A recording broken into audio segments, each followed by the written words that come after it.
Okay, so let's talk about the Senzo Mayuwa murder trial and why in the world is Advocate Baloy acting all dumb? I mean, hello. I'm not sure where he comes from, but there is no way that a man of his age does not know that there is some kind of arrangement between people that live in the city and those that live in the homesteads. What am I talking about? I'm talking about a young man. Once they matriculate, they head to the city of gold, Johannesburg, or they will go to Cape Town or Durban for greener pastures so they are able to take care of their families. In Muzi Sibiya's case, he decided to come to Johannesburg. Typical stuff that many young men and women in the rural KwaZulu Natal do. They come to Johannesburg just like how it has always been historically, where his father and grandfather and probably other forefathers during the gold rush, Johannesburg, they will come to Joburg to work and then they will go home. So, of course, this is going to change over the generations, right? Because in Musisibia's case, he had a girlfriend, and the girlfriend had a baby with him. And when he was not working, he went back to KwaZulu Natal while his girlfriend, by the name of Mbali, probably she had work or she was still working in Johannesburg. And I mean, typically, if you are a male and you obviously have a baby mama, sometimes you do give her your bank cards and other stuff that probably she is more responsible than you are. On top of that, you can tell that Moses Sibiya was more or is more concerned about the well-being of his child.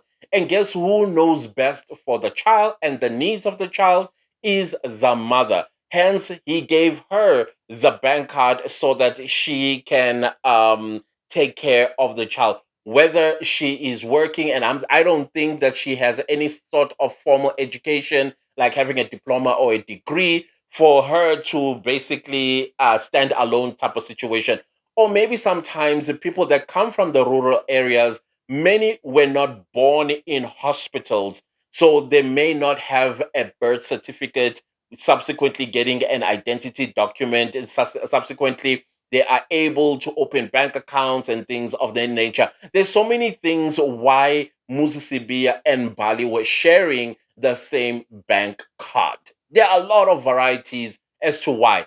But here is Baloy playing dumb because he's so desperate to win a case that is already dead. Not only the case is dead, but it's also an unfair trial to Musisibiya and all of the accused that are accused of unaliving Senzo Meiwa.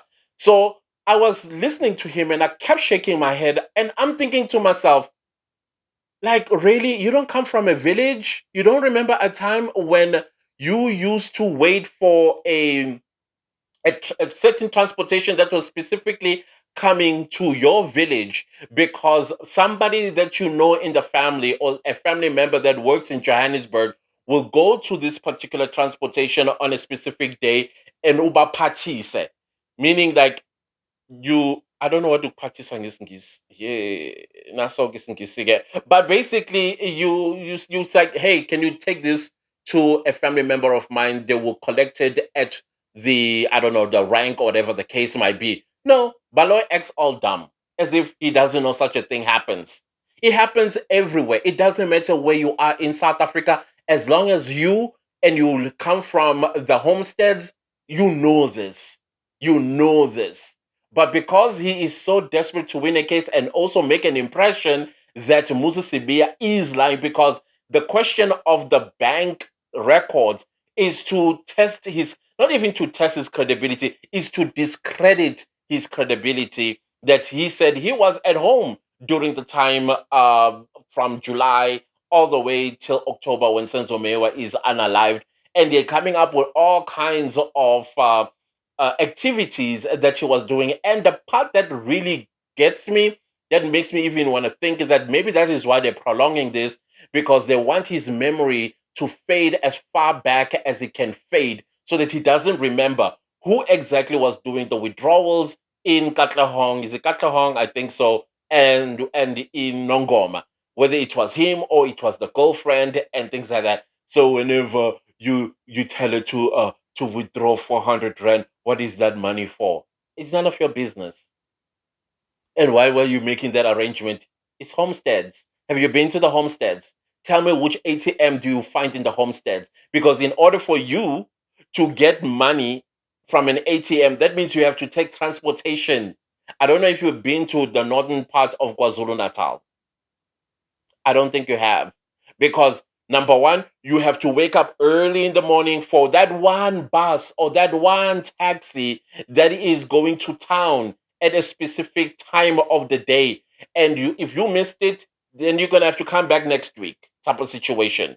And on top of that, you have to spend money to go to town versus when you tell somebody from Joburg that okay on Friday, please bring send money for me. I will go and collect it at whoever. And in most cases, that person doesn't have to take any transportation to go there because that transport from Johannesburg is coming straight to the homestead, and probably it's at a shop. Most of the time, the addresses will be a shop, some kind of a landmark. If it's not a school, it's going to be a shop, a tuck shop I'm talking about. And that is where they will go to collect these things. Yeah, that's a type of life some South Africans are leading, even in your own village, Mr. Baloy. So I felt that he was just again wasting time flogging at a dead horse that was long gone buried. And Muzi Sibiya, guys. Somebody said in the comment section, I read that. Can we give him his LLB already? Because yeah, not only he is defending himself out of his own memory, because I mean his memory is so crisp and it's so good. Yes, there are things, of course, like who did the withdrawals here and there. I mean, I wouldn't also remember. I wouldn't, especially if I'm sharing a bank card with the mother of my child. But he tried his best, Baloy, to discredit that.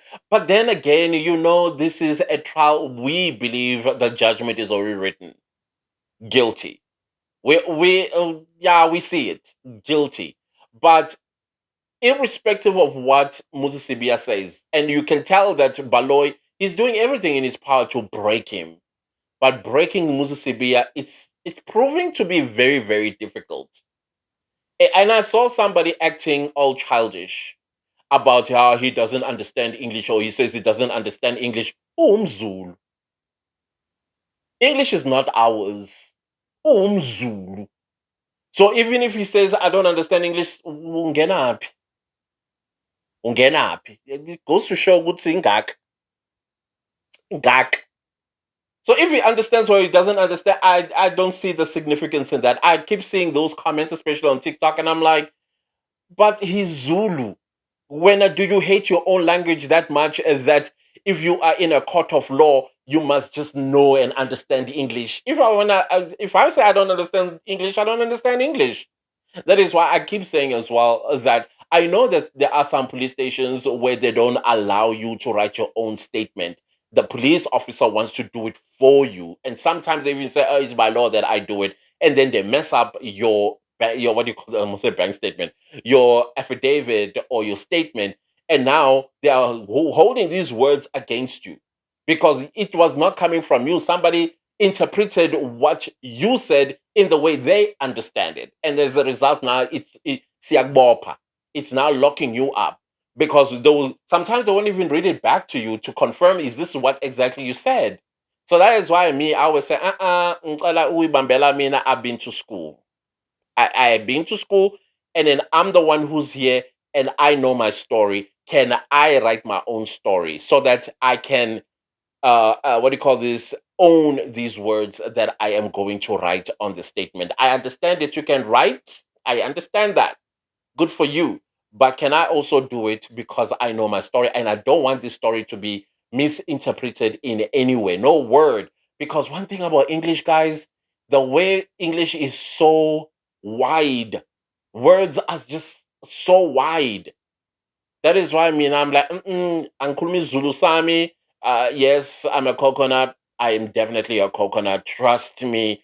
I had to learn isiZulu, reading and writing it way after, way after, because when I was working and I was on the field and I realized, ooh, you see this thing of being a coconut, and then you didn't think that you were going to work with Abantu.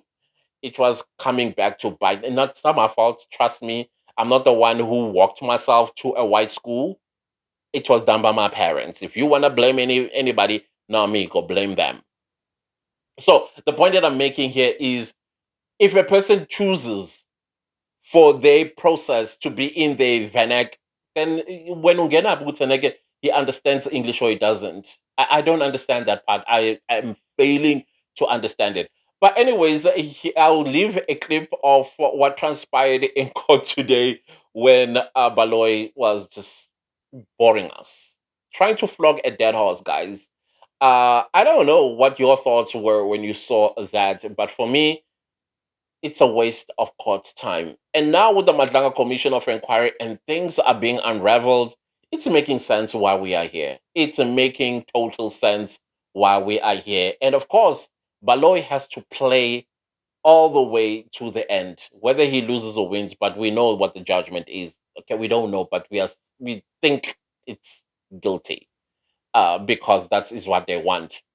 Somebody was asking me how long do I think this case is going to take, and I have said this before that the chances of this case coming to an end will be if they continue, if they actually continue all the way by 2028 at most. Yeah, that's my foresight. By 2028, probably around this time, that's when we'll get the judgment because understand you're still going to have what is his name Bongani Ntanzi, who's also going to be drilled the way Muzi Sibiya is being drilled. You are also going to have accused number 3, accused number 4, and accused number 5, and it could go on for months on each one of them. But with the ones that are convicted, I think they're just going to be like sharp, sharp shoot. Probably it might actually this matter end in 2026, by end of 2026, but I don't think so. I think 2028 is the safest to assume that this matter is going to wrap up. And of course, it's going to wrap up with a guilty verdict, in my opinion, because we can see the tactics that are being played in that courtroom. And now you're going to have, hell, yo, so many things. And this case really depresses me. That is why I hardly ever talk about it. But today I thought, let me just check it out and see and hear what is actually going on. And then when I saw that they're dealing with the bank statements, like seriously, in the bank statement, Mr. Baloy, we are looking for a large deposit. Yeah, we're looking for a large deposit. Is it there? Because withdrawals are done by all of us.